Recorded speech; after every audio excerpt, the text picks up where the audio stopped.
Selamat sore Bapak Ibu sekalian yang dikasihi Tuhan. Pada sore hari ini kita masuk ke dalam tema yang baru, yaitu gereja yang melayani. Ini adalah tema yang merupakan keberlanjutan atau sebagai respons gereja ketika kita belajar mengenai doktrin Kristus. 2 bulan berturut-turut kita belajar tentang Kristus, siapakah Dia, karyanya bagi kita. Dan setelah saudara mengenal tentang siapakah Dia dan apa pekerjaannya bagi gereja, sudah seharusnya gereja meresponi Kristus dengan melayani Dia. Maka hari ini kita sama-sama belajar mengenai gereja yang melayani di dalam respons yang benar kepada Tuhan kita. Mari kita berdoa, mohon anugerah Kristus memimpin kita di dalam pemberitaan firman. Bapa di dalam kerajaan sorga, kami datang kepada Tuhan di sore hari ini. Bersyukur untuk kasih karunia Tuhan di dalam Kristus yang telah menyelamatkan kami. Kami yang tidak layak, kami yang seharusnya dibuang di dalam neraka. Namun karena belas kasih Kristus, Engkau telah menarik kami keluar daripada perapian itu dan memberikan kepada kami suatu kedudukan yang begitu mulia. Dan kami berterima kasih untuk segala kebaikan Tuhan bagi hidup kami. Dan pada hari ini Tuhan, ketika kami belajar mengenai pelayanan di dalam gereja Tuhan, biarlah hati kami kembali dibakar oleh Tuhan, kembali digerakkan oleh Roh Tuhan untuk sungguh-sungguh mempermuliakan Tuhan kami melalui setiap pelayanan yang Tuhan percayakan kepada kami. Kami berdoa biarlah Engkau hadir di tengah-tengah kami, menyertai hati dan pikiran kami, dan memimpin kami kepada kebenaran yang Tuhan sendiri berikan. Terima kasih Bapa di sorga, kami serahkan waktu pemberitaan firman ke depan ke dalam tangan pengasihan Tuhan. Dalam nama Yesus Kristus Tuhan kami berdoa. Amin. Mari kita membaca dari 2 Korintus pasal yang keempat ayat 7 sampai dengan ayat yang ke-15. 2 Korintus pasal 4 ayat 7 sampai dengan ayat yang ke-15 kita baca secara bergantian. Saya baca ayat-ayat yang ganjil, Bapak Ibu membaca ayat-ayat yang genap. 2 Korintus pasal 4 ayat 7 sampai dengan ayat yang ke-15. Tetapi harta ini kami punyai dalam bejana tanah liat, supaya nyata bahwa kekuatan yang melimpah-limpah itu berasal dari Allah, bukan dari diri kami.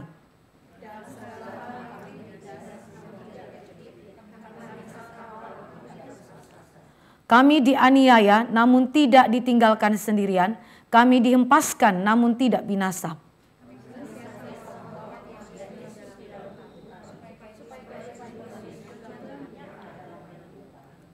Sebab kami yang masih hidup ini terus-menerus diserahkan kepada maut karena Yesus, supaya juga hidup Yesus menjadi nyata di dalam tubuh kami yang fana ini.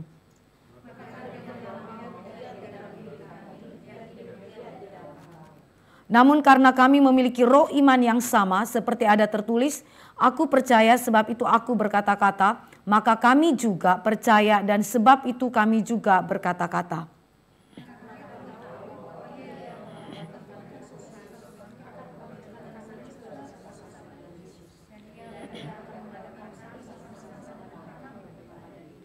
Sebab semuanya itu terjadi oleh karena kamu, supaya kasih karunia yang semakin besar berhubung dengan semakin banyaknya orang yang menjadi percaya, menyebabkan semakin melimpahnya ucapan syukur bagi kemuliaan Allah. Demikian pembacaan firman Tuhan. Bapak Ibu yang dikasihi oleh Tuhan Yesus Kristus, di dalam 2 Korintus tadi yang sudah kita baca, itu merupakan kelanjutan daripada pembelaan Rasul Paulus atas pelayanannya sebagai pelayan daripada perjanjian baru. Kalau kita memperhatikan di dalam ayat 1 sampai dengan ayat yang ke-6 pasal 4 tadi, kita berjumpa dengan bagaimana Paulus meletakkan pelayanan dia berdasarkan kemurahan Allah dan bagaimana motivasi dia di dalam melayani Tuhan, dan dia membuka diri untuk dipertimbangkan oleh jemaat Tuhan. Apakah yang dia beritakan, apakah yang dia lakukan, apakah yang kemudian dia hidupi itu bertentangan dengan firman atau tidak. Maka itu adalah sesuatu bentuk pembelaan Rasul Paulus. Kalau kita bandingkan juga dalam pasal 2 Korintus pasal 2 ayat 14 sampai 17, Paulus juga berbicara mengenai dia adalah seorang pelayan perjanjian baru, dan karena itu kerasulannya adalah kerasulan yang sah karena berasal daripada Allah sendiri.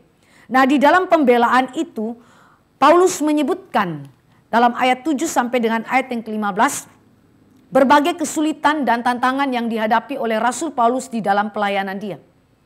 Rasul Paulus mengakui bahwa secara lahiriah, kalau kita lihat di dalam ayat 16 sampai dengan ayat yang ke-17 dan 18 dari 2 Korintus pasal 4, Di situ dia mengakui bahwa tubuhnya itu semakin hari semakin merosot. Fisiknya semakin hari semakin tidak kuat lagi. Keadaannya begitu amat sukar. Tetapi pertanyaannya adalah mengapakah Allah mau memakai situasi yang begitu kelihatannya tidak kondusif. Keadaan kondisi daripada tubuhnya Paulus sendiri yang juga makin merosot itu. Untuk kemudian menyiarkan harta rohani. Mengapa Allah mau mempercayakan itu kepada Paulus? Dan kalau kita mempelajari lebih lanjut, ini jugalah yang menjadikan Rasul Paulus tidak tawar hati ketika dia berhadapan dengan pelayanan yang begitu banyak tantangan yang amat berat. Kenapa dia tidak tawar hati? Nah, hari ini saudara dan saya belajar mengenai harta rohani ya, yang diletakkan Tuhan di dalam bejana tanah liat. Berkaitan dengan kemurahan Allah di dalam pelayanan. Kemurahan Allah di dalam pelayanan kita. Ada 3 poin yang saudara dan saya akan pelajari di dalam teks ini. Pertama, Allah memakai kerapuhan umat Allah untuk menyatakan kemuliaan Allah. Allah memakai kerapuhan umat Allah untuk menyatakan kemuliaan Allah. Berulang-ulang kalau kita lihat di dalam Alkitab dicatat bahwa Allah memakai orang-orang percaya dalam kelemahannya, tetapi kelemahan ini bukan dosa. Setiap orang percaya sering kali dipakai oleh Tuhan, mereka berada di dalam kelemahan, namun justru di tengah-tengah kelemahan itulah kemuliaan Allah itu nyata. Dan Paulus mengakui hal itu. Di dalam ayat yang ke-7 menarik, di situ dikatakan bahwa tetapi harta ini kami punyai dalam bejana tanah liat. Harta ini. Apa itu harta? Yang diletakkan di dalam bejana tanah liat. Kalau kita memperhatikan di dalam teks-teks yang ada, di situ dikatakan bahwa kata harta dalam bahasa Yunani itu mengacu kepada bukan saja tempat atau kotak di mana harta itu diletakkan. Tetapi harta itu berbicara mengenai isi harta itu sendiri.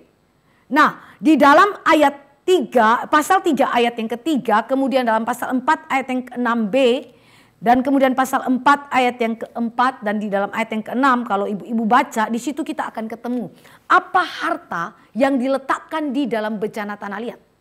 Harta itu adalah 2 hal. Pertama, pengetahuan tentang kemuliaan Allah yang tampak pada wajah Kristus. Dalam pasal 4 ayat 6b. Kita lihat di dalam pasal 4 ayat yang ke-6b, di situ dikatakan dalam 2 Korintus, ia juga yang membuat terangnya bercahaya di dalam hati kita supaya kita beroleh terang dari pengetahuan tentang kemuliaan Allah yang nampak pada wajah Kristus. Ini adalah harta.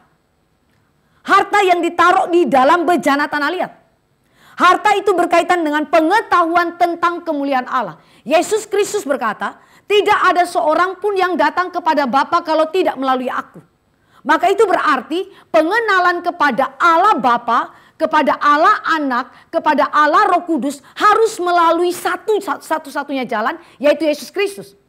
Dan harta itulah yang menjadi inti pemberitaan Injil Kristus. Harta itu berpusatkan kepada Kristus. Harta itu berbicara kepada karya Kristus.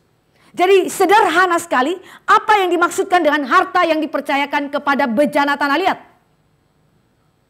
Itu adalah pengetahuan tentang kemuliaan Allah yang nampak pada wajah Kristus. Pusatnya adalah pribadi dan karya Kristus. Bapak Ibu, mungkin kita menganggap bahwa inti berita yaitu Injil Kristus, pribadi dan karyanya adalah sesuatu yang mungkin sudah sering kita dengar. Juga sudah sering kita beritakan. Sehingga sering kali kita tidak lagi melihat itu sebagai harta. Kalau harta, saudara, itu adalah sesuatu yang amat sangat berharga. Harta berarti sesuatu yang mulia. Harta berarti sesuatu yang terhormat. Sesuatu yang dicintai. Nah, kalau dengan demikian maka implikasinya sederhana bagi kita. Apakah di dalam kita melayani Kristus, melayani Tuhan kita, Bapak Ibu masih memandang pelayanan pemberitaan Injil yang memimpin orang lain kepada pengenalan sejati akan Kristus dan karyanya adalah hal yang mulia. Adalah hal yang dicintai. Adalah hal yang diperjuangkan dengan sungguh-sungguh dalam kehidupan kita. Dan dilakukan dengan cara yang bertanggung jawab. jika kita masih memandangnya sebagai harta yang Allah percayakan kepada bejana tanah liat. Ini adalah harta yang benar-benar tidak diberikan Allah kepada yang lain, tetapi diberikan kepada bejana tanah liat. Bapak Ibu dan saya bayangkanlah di dalam 2 Korintus 3 ayat yang ketiga, bagaimana Rasul Paulus bercerita 2 Korintus 3 ayat yang ketiga mengenai pekerjaan Roh Kudus melalui Injil Kristus yang memimpin kepada pengetahuan yang benar akan Allah. Ya, kalau kita lihat di situ di dalam 2 Korintus 3 ayat yang ketiga. Dikatakan bahwa karena telah ternyata bahwa kamu adalah surat Kristus. Jemaat Korintus adalah surat Kristus yang ditulis oleh pelayanan kami, yakni Paulus dan rekan-rekannya. Ditulis bukan dengan tinta tetapi dengan roh dari Allah yang hidup. Bukan pada lolo batu melainkan pada lolo daging, yaitu di dalam hati manusia. Ayat 4, demikianlah besarnya keyakinan kami kepada Allah oleh Kristus. Bapak Ibu, Rasul Paulus sedang berbicara mengenai harta itu. Dia begitu yakin kepada Kristus, kepada Allah yang dia sembah. Dan dengan demikian juga dia begitu yakin kepada pemberitaan Injil. Dan dia percaya bahwa oleh Injil Kristus yang diberitakan, Roh Allah bekerja membukakan atau mencelikkan pikiran manusia yang ditutupi oleh dosa. Menghancurkan hati manusia yang keras karena dosa. Menaklukkan kehendak manusia yang terus memberontak kepada Allah. Itu dilakukan oleh kekuatan Injil Kristus. Dan Paulus memandang ini sebagai harta yang mulia. Harta yang begitu agung. Harta yang dicintai dan diperjuangkan, bahkan dikerjakan dengan tidak main-main. Rasul Paulus melakukan ini dengan sungguh-sungguh bertanggung jawab. Bapak Ibu, ketika gereja melayani Tuhan, saudara dan saya harus memulai dengan memandang bahwa pelayanan adalah kasih karunia Tuhan. Dan Allah mempercayakan kepada engkau dan saya harta yang begitu mulia. Pertanyaan refleksinya sekali lagi bagi kita. Apakah saudara masih memandang harta itu sebagai harta yang mulia? Masihkah saudara dan saya melihat itu sebagai hal yang dicintai dan dikerjakan dengan begitu bertanggung jawab di hadapan Tuhan? Ataukah kita sudah menganggap itu sepele saja? Maka kalau saudara mau pergi pelayanan, saudara nggak perlu berdoa lagi, saudara nggak perlu lagi menyelidiki Alkitab, saudara nggak perlu lagi menggali kebenaran firman, lantas saudara ambil saja Alkitab, pergi dan beritakan firman. Nggak peduli, saudara tidak mempersiapkan diri dengan baik. Bagi saya itu adalah pelayanan yang tidak bertanggung jawab. Saudara tidak lagi menganggap harta itu sebagai harta yang mulia, yang harus dipertanggungjawabkan, dicintai, dijaga. Harta saudara. Yang kedua, harta itu berbicara mengenai kelimpahan atau kekayaan anugerah Allah yang kekal dan rohani yang merupakan benefit daripada karya penebusan Kristus. Harta itu adalah kelimpahan atau kekayaan anugerah Allah yang kekal dan rohani sebagai benefit daripada penebusan Kristus. Kalau kita bandingkan di dalam Efesus 1 ayat yang ketiga, mari kita baca Efesus 1 ayat yang ketiga. Harta itu dijelaskan tidak semuanya tetapi beberapa saja di dalam Efesus pasal yang pertama ayat yang ketiga. Kalimatnya begitu indah. Terpujilah Allah dan Bapa Tuhan kita Yesus Kristus yang dalam Kristus telah mengaruniakan kepada kita segala berkat rohani di dalam sorga. Kata berkat itu mengacu kepada harta. Harta rohani di dalam sorga. Lalu ayat yang keempat diberikan penjelasan sampai dengan ayat yang ke-14. Apakah harta rohani itu? Harta rohani itu dimulai dengan predestinasi yang Allah berikan. Di mana umat pilihan Allah ditetapkan Allah sebelum segala sesuatu ada dicipta. Allah sudah menetapkan umat pilihan Allah di dalam Kristus. Kemudian dilanjutkan dengan tindakan Kristus yang menebus umat pilihan Allah. Dan kemudian umat pilihan Allah yang dimeteraikan oleh pekerjaan Roh Kudus. Dan Bapak Ibu bisa melanjutkan lebih banyak lagi harta-harta yang Allah berikan sebagai benefit daripada pekerjaan Kristus yang sudah kita pelajari di dalam pemberitaan firman Tuhan sebelumnya. Tentang apa itu? Pembenaran, union with Christ, pengudusan, adopsi, pemuliaan, dan banyak hal yang lain. Iman, pertobatan, semuanya itu kita sudah pelajari. Dan itu disebut sebagai harta yang Allah berikan di dalam bejana tanah liat. Bapak Ibu yang dikasih oleh Tuhan Yesus Kristus, harta ini sekali lagi tidak boleh dipandang sepele. Tetapi ini adalah harta yang bersifat kekal, bersifat rohani, dan dipercayakan Allah, diletakkan Allah di dalam bejana tanah liat. Apakah bejana tanah liat? Kok bisa sampai harta yang begitu mulia ini, kenapa nggak diletakkan di tempat yang lebih baik? Tetapi kenapa Allah letakkan itu di dalam bejana tanah liat? Kalau kita membandingkan di dalam penggunaan istilah bejana tanah liat baik dalam perjanjian lama maupun perjanjian baru. Bejana tanah liat itu adalah metafora umum, Bapak Ibu. Jadi ini metafora yang biasa digunakan. Misalnya Bapak Ibu bisa bandingkan dalam Mazmur 31 ayat 13 dan Yesaya 30 ayat 14. Metafora ini menggambarkan keadaan manusia yang lemah dan fana. Jadi apa yang dimaksudkan dengan bejana tanah liat? Bejana tanah liat adalah kita. Manusia yang lemah, yang fana, yang bahkan sudah percaya kepada Tuhan Yesus sekalipun masih mungkin jatuh dalam dosa. Bejana yang dibuat dari tanah liat mungkin sekali retak. Bejana yang terbuat dari tanah liat mungkin saja hancur. Rentan sekali dengan kehancuran, rentan sekali dengan kerusakan. Itulah bejana. Tetapi menariknya di dalam timur dekat kuno, bahkan di dalam zaman Romawi, kekasaran Romawi ketika mereka menang perang atau di dalam zaman perjanjian lama ada pasukan dari kerajaan tertentu yang menang perang, biasanya mereka masukkan emas perak ke dalam bejana. Jadi harta yang begitu baik, yang begitu mulia, harta yang disebut sebagai barang-barang rampasan yang berharga itu dimasukkan ke dalam bejana tanah liat. Lalu mereka, para pasukan itu akan angkat bejana itu. Dan kemudian mereka mengadakan semacam perarakan pawai. Yang dimana pasukan itu memasuki wilayah kekuasaan mereka. Dan perarakan pawai itu akan berlangsung. Lalu bejana itu diangkat untuk memamerkan kemenangan daripada para pasukan itu. Jadi implikasinya sederhana. Manusia yang lemah, yang mudah retak, yang mudah hancur, yang sangat mudah dicobai dan rusak. Tetapi kepada manusia yang demikian, saudara, Allah percayakan harta yang begitu mulia untuk memamerkan kemenangan Kristus yang telah menaklukkan dosa, maut, dan iblis. Yesus Kristus sudah menang. Dan siapa yang dia pakai sebagai alat untuk memamerkan kemuliaan itu?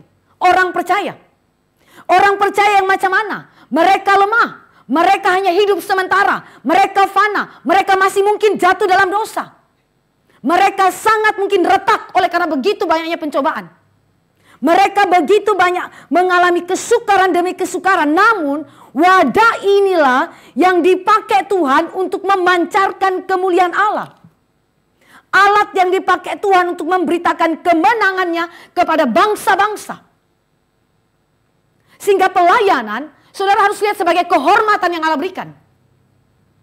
Pelayanan, saudara tidak boleh anggap ini sebagai pelayanan yang sepele saja, yang rendah saja. Kalau saudara punya kesibukan pekerjaan, bisnis saudara akan fokus kerja habis-habisan di situ.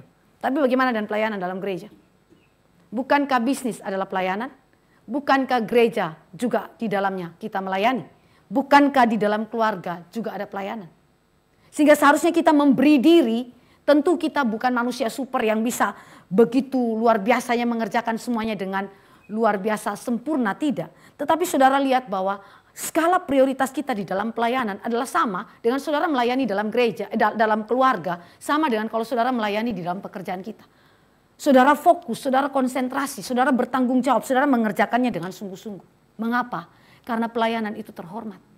Bandingkan kehormatan Allah yang kekal itu dengan bejana yang fana yang tidak kekal. Itu tidak apple to apple.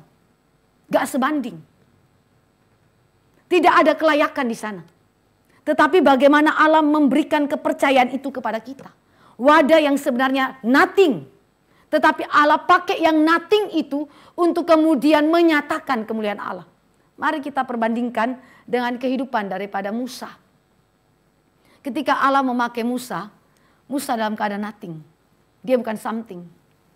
Ketika Allah memakai Musa, dia bukan ada di istana Firaun.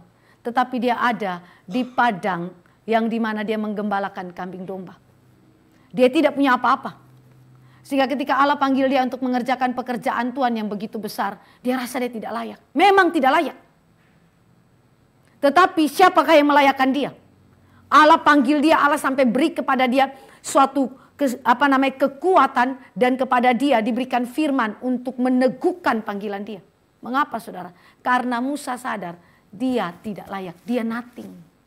Bagaimana mungkin Tuhan mempercayakan suatu pekerjaan pelayanan yang begitu mulia kepada sesuatu yang nothing. Tapi kalau kita masuk pelayanan dengan spirit something, saudara, ini mengerikan. Karena Bapak Ibu akan menjadi superioritas secara rohani di dalam pelayanan kita. Kita mengerjakan pelayanan dengan kesombongan diri. Kita mengerjakan pelayanan dengan segala kekuatan kita. Kalau kita mengerjakan pelayanan kita show off kita punya diri. Nah, ini sesuatu yang salah, saudara. Maka kalimat dari Rasul Paulus di dalam ayat yang ke-7 dikatakan demikian. Kita lihat di dalam 2 Korintus pasal yang ke-4 ayat yang ke-7 tadi. Paulus berkata, supaya nyata bahwa kekuatan yang melimpah-limpah itu berasal dari Allah, bukan dari diri kami. Bagi Paulus, peluang untuk kesombongan di dalam pelayanan itu sangat mungkin. Sangat besar. Kenapa? Pertama, Paulus itu orang intelektual, Bapak Ibu. Dari semua rasul, seorang teolog mengatakan bahwa dari semua rasul yang paling berpotensi secara intelektual dan yang paling dipakai Tuhan untuk melakukan pekerjaan Tuhan yang besar, Paulus. Maka dia secara intelektual, dia punya kesempatan untuk dia membanggakan diri. Kemudian di dalam urusan pengetahuan akan Alkitab, dia ini kalau kita mau bilang doktornya. Mengapa saudara? Karena dia di dalam urusan perjanjian lama, dia bicara sendiri, dia bilang bahwa kalau dibandingkan dengan orang lain, saya tidak bercacat secara lahiriah. Secara lahiriah, itu betul Bapak Ibu. Dia berada di bawah pengajaran, kalau kita mau bilang profesornya pada zaman itu, Gamaliel. Dia orang yang benar-benar belajar. Dia punya kemampuan secara biblika yang sangat baik. Dari segi militansi pelayanan, Paulus punya militansi, dia bilang bahwa dia bekerja jauh lebih keras daripada semua yang lain. Tetapi bukan aku, melainkan Kristus yang bekerja di dalam aku. Kita harus akui ini Bapak Ibu, karena Alkitab mengakuinya. Dan itu benar, itu fakta.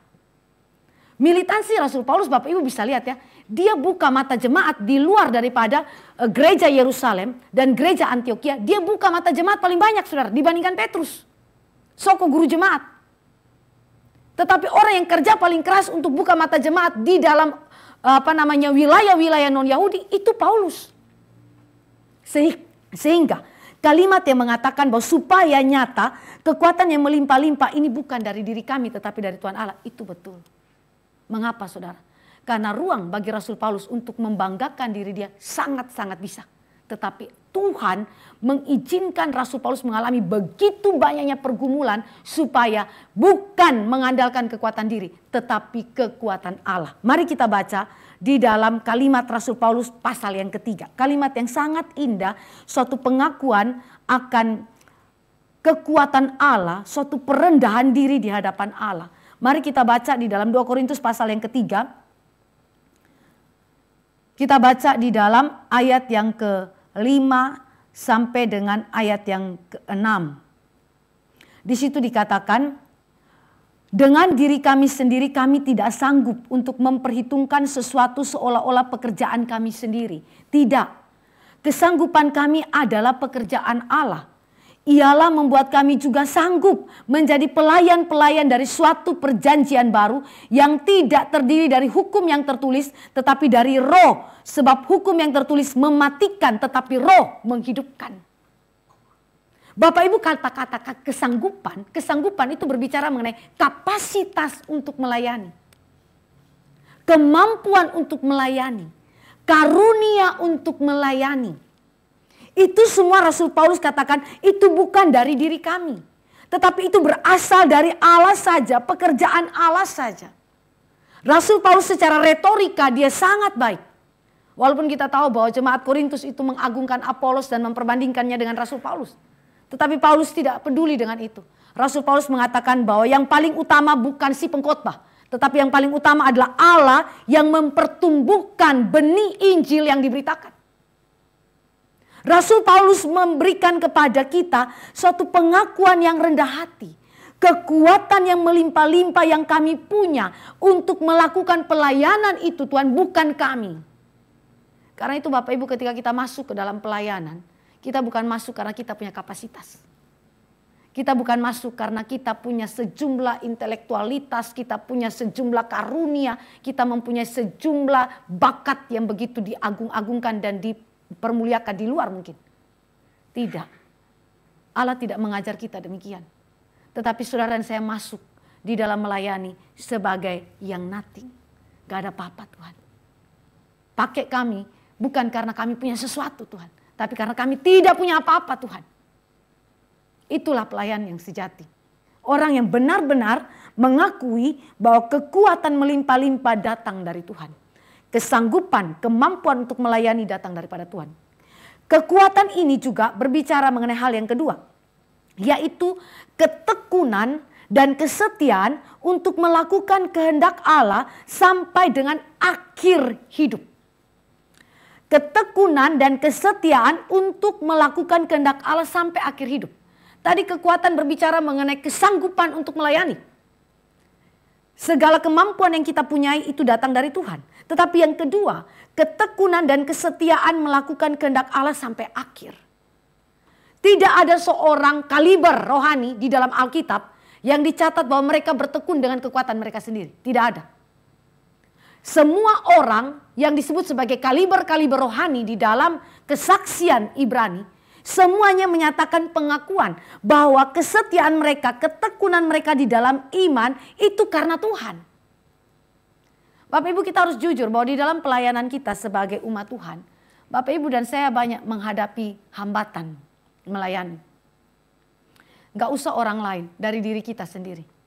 Ketika kita melayani, Bapak Ibu dan saya mungkin sekali diserang dengan misalnya saudara dan saya punya sifat kemalasan. Atau yang kedua, saudara mungkin diserang dengan saudara mendengar sejumlah asumsi orang lain terhadap kita. Apa kata orang lain tentang kita? Lalu kemudian itu menjadi hambatan kita masuk ke dalam pelayanan. Atau saudara dan saya merasa saking tidak layaknya, maka kita pun akhirnya tidak mau menyerahkan diri masuk ke dalam pelayanan. Banyak sekali kategori hambatan dari diri kita yang menyebabkan kita tidak dapat atau tidak bisa melayani Tuhan dengan maksimal. Ketekunan kita, kesetiaan kita terhambat. Banyak sekali Bapak Ibu. Sehingga kita harus jujur bahwa kekuatan untuk bisa tekun, bisa setia melayani Tuhan itu datang dari tangan Tuhan. Kalau kita hari ini masih bisa setia itu puji Tuhan. Kalau ada rekan kita yang mungkin saat ini ada dalam kemunduran, kita topang lagi dia, kita ajak lagi dia, kita dorong lagi dia, kita semangati dia, encourage dia. Karena bisa saja dia juga ada di dalam yang saya sebut serangan dari dalam diri sendiri karena dosa ada dalam diri kita. Bukan orang lain, tetapi kita yang sangat mungkin menyebabkan diri kita sendiri tidak kemudian setia di dalam pelayanan. Sangat mungkin. Belum lagi pelayanan hambatan dari luar diri kita secara eksternal. Begitu sangat banyak. Maka kekuatan melimpah-limpah untuk tekun dan setia kepada kehendak Allah sampai akhir hayat kita.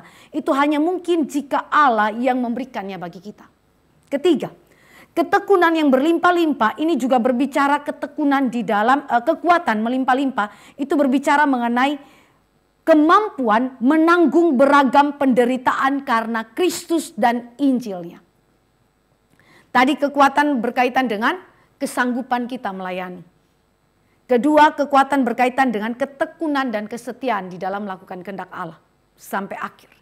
Ketiga, kekuatan berkaitan dengan kemampuan menanggung beragam penderitaan karena Kristus dan Injilnya. Bapak Ibu yang dikasihi oleh Tuhan Yesus Kristus, penderitaan di dalam kehidupan daripada pelayanan itu adalah sesuatu yang sangat-sangat mungkin kita alami. Nanti kita lihat poin yang kedua. Tetapi Paulus mengatakan bahwa dalam kekuatan menanggung segala penderitaan, aku tidak mampu. Paulus katakan, nanti kita akan baca teksnya. Paulus sendiri menyatakan bahwa aku tidak mampu, kami tidak mampu. Kecuali Allah sendiri yang bekerja. Maka di dalam hal ini Bapak Ibu dan saya melihat bahwa harta rohani yang dipercayakan Allah di dalam bejana tanah liat. Harta itu adalah pengetahuan tentang kemuliaan Allah yang nampak pada wajah Kristus. Yang oleh pekerjaan roh memberikan keselamatan, memberikan terang Kristus kepada mereka yang berada dalam dosa. Harta itu berbicara mengenai kekayaan dan kelimpahan anugerah Allah yang kekal dan rohani sebagai benefit daripada karya penebusan. Diletakkan kepada bejana tanah liat, yaitu kita. Sehingga kekuatan yang melimpah-limpah itu, baik dalam kesanggupan melayani, baik di dalam ketekunan dan kesetiaan melakukan kehendak Allah sampai akhir, baik di dalam menanggung beragam penderitaan, semuanya dimampukan oleh Tuhan. Sehingga kita bisa melayani Tuhan dengan maksimal. Dengan maksimal. Kedua, poin yang kedua saudara dan saya belajar. Konsekuensi ketika Allah memakai kita di dalam menyatakan kemuliaannya adalah poin yang kedua. Paradoks pelayanan Kristen. Paradoks pelayanan Kristen. Kalau kita bandingkan di dalam ayat 8, ayat 10 dan ayat yang ke-11, Bapak Ibu dan saya akan ketemu di sana kalimat yang mengatakan dalam segala hal senantiasa terus menerus. Dalam segala hal senantiasa terus menerus mengalami penderitaan. Jadi itu berarti Rasul Paulus sedang berbicara mengenai suatu fakta kehidupan daripada pelayan Kristus. Dan ini adalah fakta dari kehidupan kekristenan bahwa kita berada di dalam penderitaan. Bahkan kalau kita membaca dalam ayat 8 sampai dengan ayat yang ke-9, 10 sampai 11, Rasul Paulus itu memberikan list penderitaan. Penderitaan apa saja yang dia alami selama pelayanan dia di Asia Kecil. Itu dilistkan oleh Rasul Paulus. Sampai kepada dia mengatakan bahwa kematian Kristus itu senantiasa ada di dalam tubuh kami. Supaya kehidupan Yesus juga menjadi nyata di dalam tubuh kami. Kita melihat mengenai suatu kesukaran yang begitu dalam di dalam kehidupannya Rasul Paulus. Bahkan kalau kita lihat ayat 12 dikatakan maut giat di dalam diri kami dan hidup giat di dalam kamu. Maut giat di dalam diri kami. Yang berarti Rasul Paulus mengatakan bahwa pelayanan kami itu pelayanan yang selalu berhadapan dengan bahaya maut. Dirajam dengan batu. Apalagi dipukuli orang. Dipenjarakan. Ada di dalam kapal yang hampir karam. Bahkan sudah karam. Tapi masih selamat. Banyak sekali pergumulan-pergumulan dari Rasul Paulus, saudara. Dan kita lihat betapa ketika Rasul Paulus menceritakan itu, dia menceritakan dengan benar-benar supaya jemaat memahami bahwa ketika mereka berjuang melakukan tanggung jawab yang Allah percayakan, kami ini bejana tanah liat, bahkan bejana tanah liat yang menderita. Sehingga seharusnya fakta penderitaan di dalam pelayanan bukanlah sesuatu yang saudara dan saya hindari. Tetapi kita terima. Kalau kita membandingkan dengan Matius pasal yang ke-16 ayat 24. Bahwa Yesus berkata, barang siapa mau mengikut aku, ia harus memikul salib dan menyangkal diri. Lalu Filipi 1 ayat yang ke-29 dikatakan bahwa kepada kamu bukan saja dikaruniai keselamatan untuk percaya kepada Kristus. Tetapi untuk menderita bagi Kristus. Ini adalah sesuatu yang begitu penting. Mengapa? Karena gereja dipanggil untuk mengimitasi Kristus. Gereja dipanggil untuk mengimitasi Kristus. Kalau saudara dan saya lihat di dalam penjelasan saya tentang Betania waktu lalu. Ini adalah puncak perendahan Kristus. Puncak perendahan diri Kristus. Puncak penderitaan yang merupakan titik akhir untuk transisi kepada kemuliaan, yaitu kebangkitan.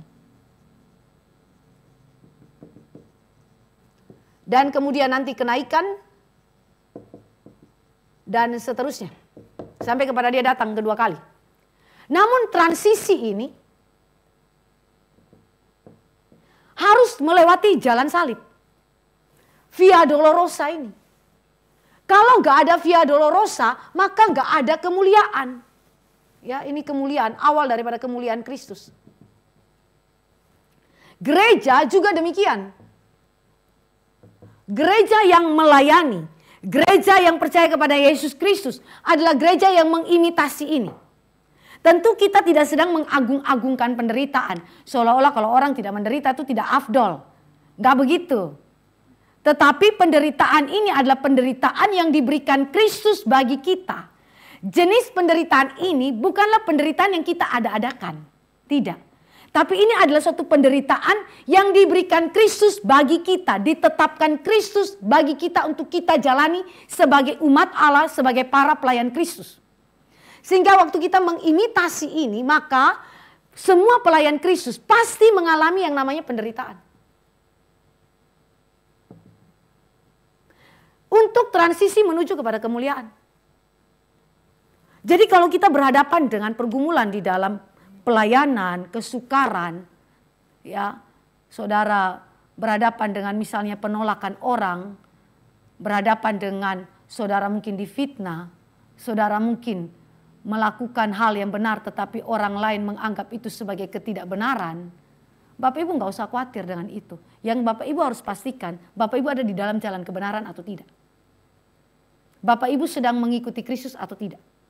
Kalau Bapak Ibu dan saya sedang di dalam track yang benar, tidak usah khawatir karena penderitaan ini otomatis Kristus akan izinkan kita alami.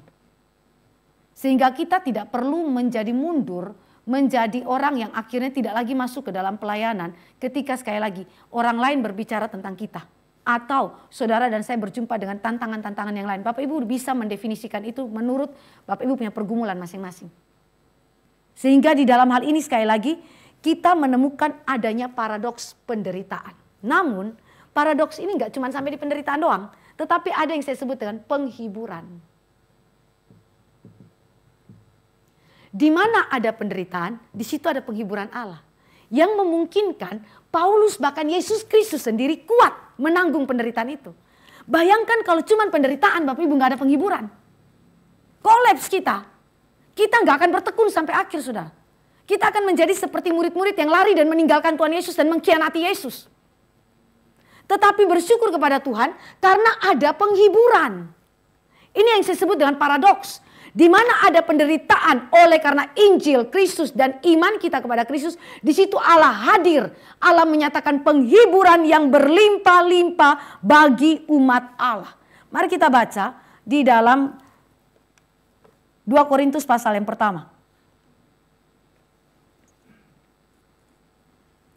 Kita baca ayat yang ketiga sampai dengan ayat yang ke-11. Kita baca saja teks ini, ayat ini secara bergantian. Saya baca ayat-ayat yang ganjil, Bapak Ibu membaca ayat-ayat yang genap. Terpujilah Allah Bapa Tuhan kita Yesus Kristus, Bapa yang penuh belas kasihan dan Allah sumber segala penghiburan.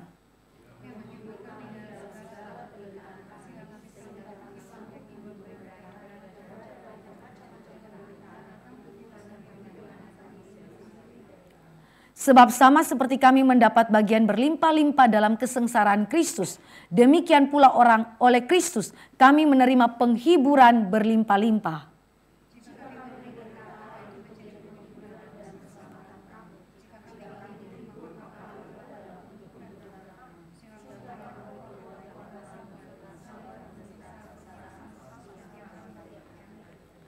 Dan pengharapan kami akan kamu adalah teguh karena kami tahu bahwa sama seperti kamu turut mengambil bagian dalam kesengsaraan kami, kamu juga turut mengambil bagian dalam penghiburan kami.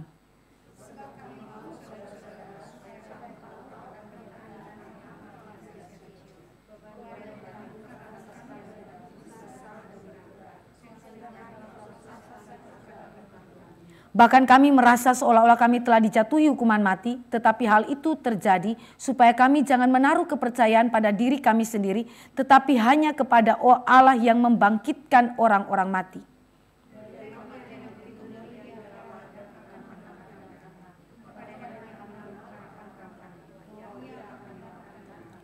Karena kamu juga turut membantu mendoakan kami supaya banyak orang mengucap syukur atas karunia yang kami peroleh berkat banyak doa mereka untuk kami.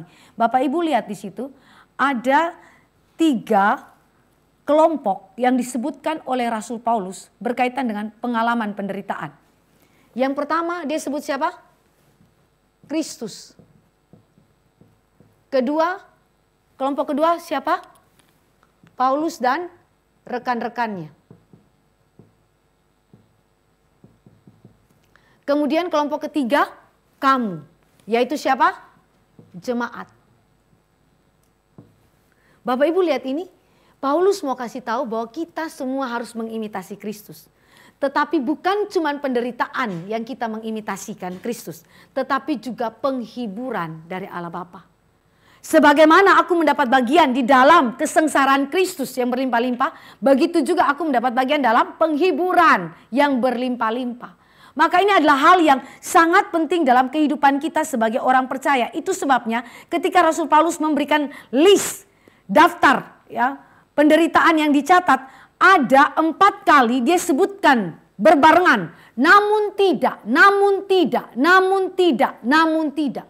Itu berbicara mengenai apa? Kekuatan penghiburan daripada Allah. Allah yang hadir menyertai umat Allah. Bahkan di dalam kesaksian Paulus pasal yang pertama, kami telah putus asa, bukan akan putus asa, tapi sudah putus asa Tuhan. Kami seperti dijatuhi hukuman mati. Tetapi dalam keadaan itu, mengapa Rasul Paulus masih bisa bangkit dan melayani Tuhan? Mengapa dalam keadaan yang sebegitu luar biasa mengerikan, dia masih terus setia mengikuti Tuhan? Karena penghiburan dari Allah. Nah Bapak Ibu, siapa yang menghibur kita? Bapa di sorga. Ini adalah sesuatu yang penting. Penghiburan dari Bapa di sorga. Kadang kita waktu melayani Tuhan, kita pikir Kristus yang kita layani. Sepertinya kita kurang merasakan kehadiran Sang Bapa. Tetapi waktu saudara saya memperhatikan bagaimana Kristus melayani. Sampai di atas kayu salib.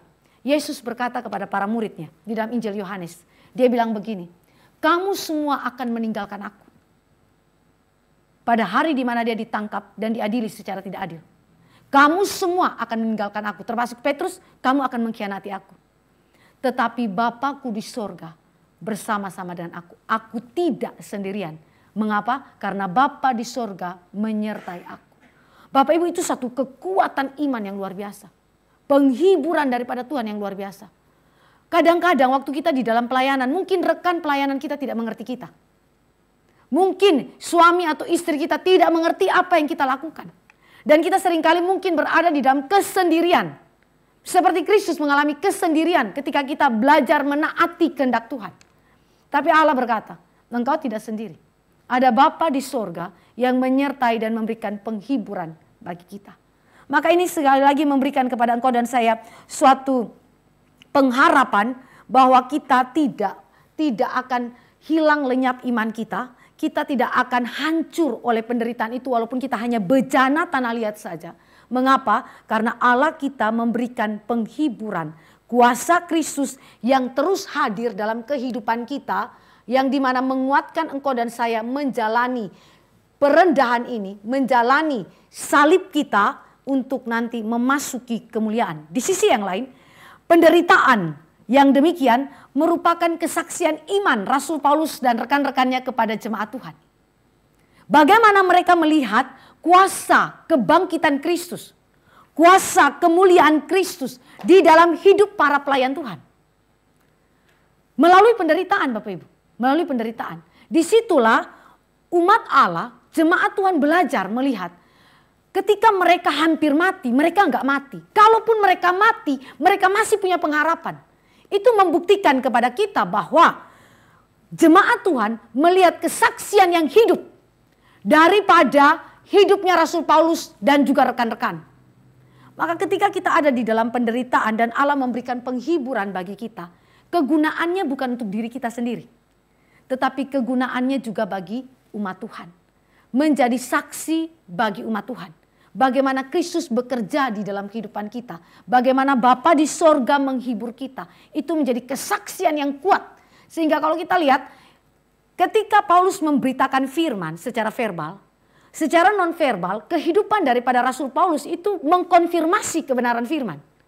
Jadi ini adalah kita sebut sebagai dua sisi mata uang. Yaitu Injil yang diberitakan secara verbal Dan Injil yang dihidupi secara nonverbal di dalam kehidupan Rasul Paulus. Dan itu menjadi satu kekuatan kesaksian iman yang begitu besar bagi jemaat. Dan itu menguatkan jemaat untuk apa? Tidak juga merasa takut, gentar, dan akhirnya mundur dari pelayanan ketika mereka berada di dalam penderitaan. Kenapa? Karena mereka lihat pelayan Tuhan. Mereka lihat pengurus, mereka lihat hamba Tuhan. Mereka juga menderita. Kami pun terlibat dalam penderitaan. Mereka dihibur, kami pun dihiburkan Tuhan. Kira-kira demikian Bapak Ibu ya. Jadi paradoks kehidupan Kristen itu demikian. Ada penderitaan, ada penghiburan. Dan itu memberikan kekuatan tersendiri bagi umat Tuhan melayani Tuhan. Ketiga, terakhir. Providensia Allah melalui iman kepada Allah yang bersifat eskatologis. Providensia Allah melalui iman kepada Allah yang bersifat eskatologis.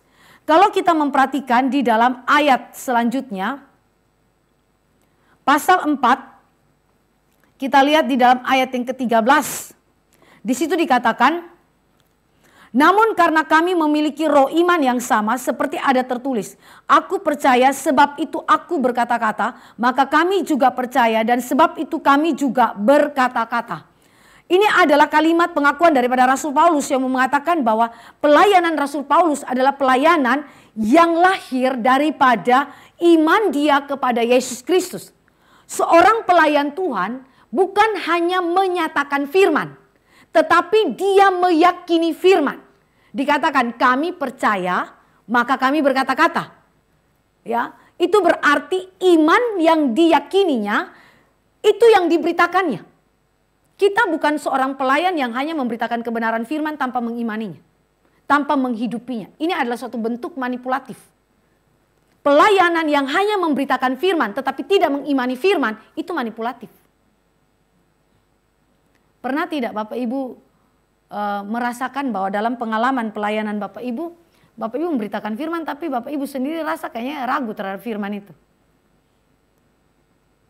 Pernah? Atau selalu ya dan amin? Nggak ada sisi keraguannya. Martin Luther pernah loh berkata bahwa beberapa waktu dalam kehidupannya itu dia tidak percaya kepada Yesus Kristus. Ini tokoh reformasi saudara.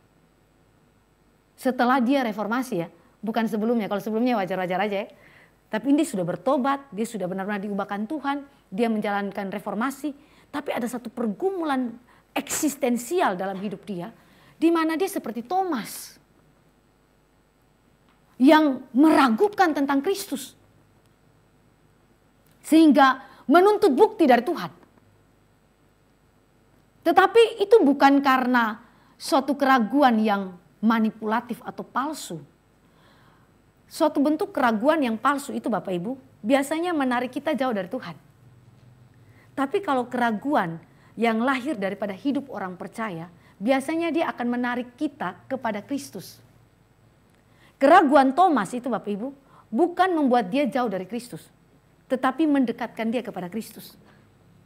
Dia mencari kebenaran itu. Dia ingin jiwanya dipenuhi oleh kebenaran. Nah ini kan lain hal ya. Nah yang saya mau katakan di sini adalah, coba pikirkan Rasul Paulus ketika dia mengalami penderitaan yang begitu amat hebat. Kalau dia benar-benar digoncangkan oleh penderitaan itu, sejauh ini kita melihat di dalam seluruh surat Rasul Paulus, gak pernah ada kata-kata di mana dia meragukan kebenaran firman. Ya tidak. Sampai dia mengatakan ketika kami telah putus asa pun itu tidak ada satu kata keluar dari mulut dia di mana dia meragukan Kristus dan kebenaran firman yang diberitakannya. Sama sekali enggak. Walaupun demikian kita bukan Paulus ya Bapak ya. Mungkin saja kita mirip seperti Thomas. Tapi berharap bahwa kita adalah orang-orang yang seperti Paulus. Apa yang aku percaya itu yang aku katakan. Lalu apa yang dipercaya oleh Yesus, yang dipercaya oleh Paulus? Kalau kita bandingkan di dalam ayat yang ke-14, iman Rasul Paulus adalah iman yang bersifat eskatologis. Kalau kita lihat di situ, nuansa ayat 14 adalah nuansa penghakiman akhir. Nuansa penghakiman akhir, di mana Kristus akan datang kembali dan semua kita tanpa kecuali termasuk Rasul Paulus akan diperhadapkan di hadapan Kristus. Rasul Paulus menanti-nantikan waktu itu. Tetapi menariknya di sini adalah Rasul Paulus punya iman adalah iman yang merujuk kepada dua macam realita. Yang satu realita yang sudah terjadi, yang satu lagi adalah realita yang akan terjadi.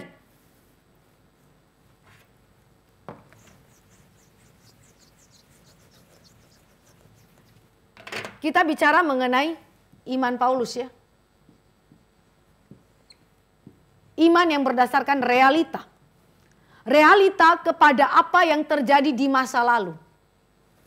Ini adalah mengenai karya Kristus, penebusan Kristus dan seluruh rangkaian karya Kristus yang sudah menang atas dosa, maut dan iblis di bumi ini. Tetapi juga kepada realita yang akan datang, yaitu kepada second coming of Christ. Di mana di sini akan ada penghakiman akhir tentunya. Dan Kristus menyatakan kemuliaan Allah bagi umat Allah. Di sini ada kemuliaan. Dan kemuliaan bagi umat Allah ini adalah hasil dari pekerjaan Kristus di bumi ini. Kita nggak akan masuk ke dalam kemuliaan kalau Kristus nggak pernah menyelesaikan karya penebusan dia di bumi ini. Dan Rasul Paulus punya iman adalah iman yang memandang kepada realita yang sudah terjadi dan realita yang akan terjadi. Ini memperkokoh iman dia di masa kini. Maka Bapak Ibu, ketika Rasul Paulus berada di dalam penderitaan yang amat sangat, kekuatan besar dari iman dia yang dia yakini itu adalah Kristus sudah mati, sudah bangkit, naik ke sorga, duduk di sebelah kanan Allah Bapa, memerintah sampai dengan dia datang kembali, menyatakan kemuliaannya. Kristus sudah menang. Kristus sudah menang atas maut, dosa, dan iblis. Kebangkitannya memproklamasikan kemenangannya. Dan berdasarkan karya Kristus itulah, maka dia mengharapkan kemuliaan yang akan datang, yaitu apa?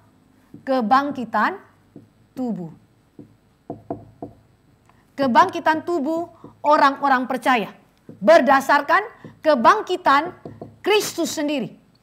Kalau Kristus tidak pernah bangkit, maka kita tidak punya kebangkitan tubuh di dalam kemuliaan. Inilah yang membuat Paulus sekali lagi kuat dalam imannya masa kini. Sekalipun dia akan memasuki kematian. Tetapi dia punya kata-kata, mari kita baca.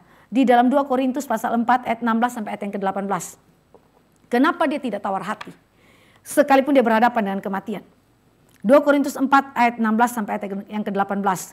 Sebab itu kami tidak tawar hati, tetapi meskipun manusia lahiriah kami semakin merosot, namun manusia batinia kami dibaharui dari sehari ke sehari.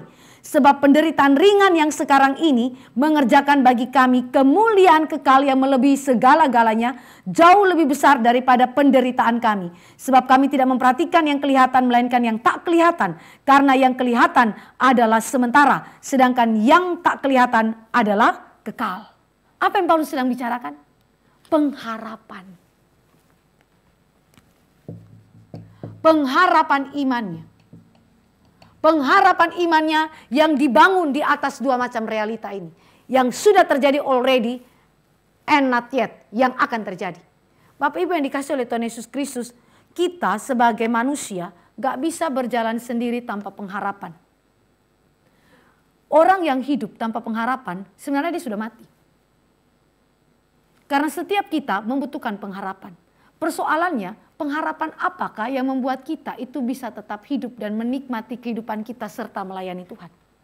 Itu adalah Kristus. Rasul Paulus membandingkan kemuliaan yang akan datang dan penderitaan dia masa kini. Dia bilang bahwa penderitaan masa kini ini ringan. Saya pikir yang itu saja ringan. Apalagi kita saudara. Kayaknya nggak masuk levelnya Rasul Paulus begitu kan ya.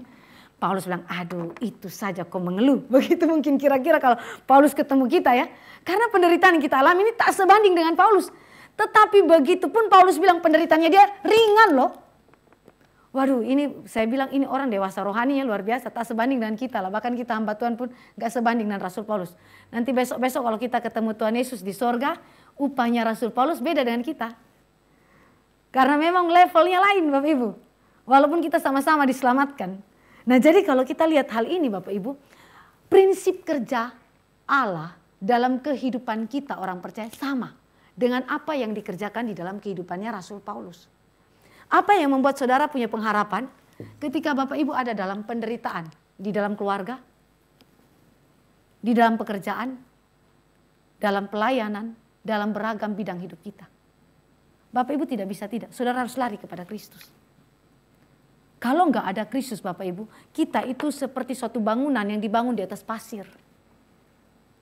Ketika badai datang, ketika banjir datang, tidak ada yang dapat mempertahankan kita. Karena bangunan tidak bisa mempertahankan dirinya sendiri. Bangunan itu akan roboh dan hancur. Tetapi jika bangunan itu dibangun di atas fondasi batu karang, Alkitab bilang, ketika badai datang, ketika banjir itu datang begitu hebat, melanda rumah itu tetap kokoh berdiri. Pertanyaannya, siapa mempertahankan siapa? Rumah yang mempertahankan dirinya sendiri atau batu karang yang mempertahankan rumah itu? Kita sudah tahu jawabannya, batu karang. Batu karang itu yang mempertahankan rumah itu sehingga walaupun badai habis-habisan datang, dia tetap berdiri kokoh. Itulah Kristus. Mengapa sampai Rasul Paulus bilang tubuh merosot. Kondisi fisik sudah gak bisa lagi Tuhan. Bapak Ibu kalau kita sakit Bapak Ibu. Siapa di antara kita yang mau giat melayani Tuhan? Kita lebih pilih apa? Istirahat. Apakah itu salah? Gak salah. Silakan istirahat. Karena memang tubuh membutuhkan istirahat. Tetapi jika Tuhan minta ketika kita sakit dalam kondisi tertentu, Tuhan minta kita layani sesama kita. Saudara harus pergi layani. Saya ambil contoh Pak Pendeta Amin Chung. Waktu dia sakit, cancer, itu sudah stadium akhir ya, dalam arti bahwa itu sudah kena yang kali kedua yang dimana dia sudah akan masuk ke dalam fase meninggal dunia sebenarnya. Tapi Tuhan masih kasih dia hidup beberapa waktu. Itu dia waktu dikunjungi oleh jemaat Tuhan, datang lihat kok nggak ada di tempat tidurnya. Tahu-tahu dia lagi angkat dia punya infus itu, lagi jalan keliling ke bangsal-bangsal yang ada itu di dalam satu ruangan itu karena mereka orang cancer satu ruangan.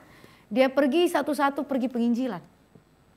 Kalau saya pilih mungkin istirahat ya karena kan orang cancer itu kan sakitnya luar biasa ya Bapak Ibu. Saya waktu layani orang cancer saya nggak tahan lihat. Karena sakit tubuh mereka itu luar biasa. Mereka jalan bergerak sedikit sakitnya minta ampun.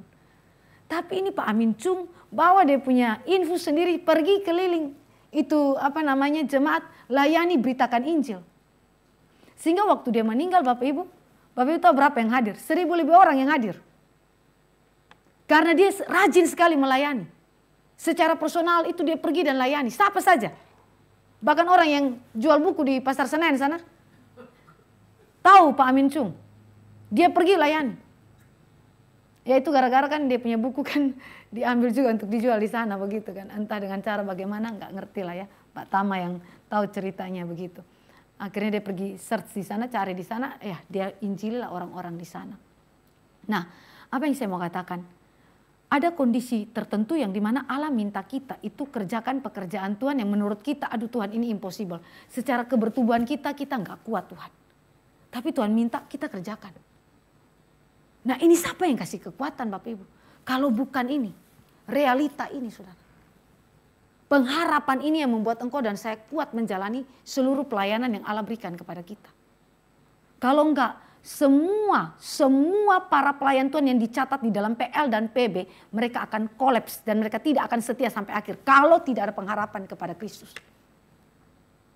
Seorang teolog besar, dia bilang begini, pengharapan aku setelah kematian adalah fakta historis bahwa Kristus telah datang dan menggenapi seluruh nubuatan perjanjian lama. Itu membuat aku memiliki pengharapan bahwa janji Allah setelah kematian, hidup yang kekal itu ya dan amin. Karena dia sudah punya bukti, realita yang sudah terjadi. Maka realita yang akan datang pasti akan terjadi. Begitu. Itu menguatkan kita. Maka di dalam refleksi kita terhadap tema kita, bejana yang rapuh. Kemurahan Allah dan dalam pelayanan. Betul-betul itu kemurahan Tuhan. Itu bukan karena kuat dan gagah kita. Maka kita aminkan seluruh pelayanan kita adalah by grace alone. Hanya karena anugerah Allah semata. Oleh anugerah Allah semata. Dan bagi kemuliaan Tuhan semata. Mari kita berdoa. Bapa kami dalam kerajaan sorga, kami datang kepada Tuhan berterima kasih untuk anugerah firman pada hari ini. Kuatkan dan teguhkanlah iman kami. Berikanlah kepada kami pengharapan di dalam kami boleh melayani Tuhan. Sehingga kami tidak goyah ketika kami melayani Tuhan. Dan kalaupun Engkau berjumpa, kami sudah goyah pada hari ini. Kami sudah putus asa pada hari ini. Hiburkanlah jiwa kami. Hiburkanlah hati kami. Dan biarlah penghiburan daripada Bapa di sorga boleh ada di dalam kehidupan kami. Sehingga kami terus mendapatkan kekuatan yang berlimpah-limpah daripada Allah untuk melayani Tuhan dengan setia.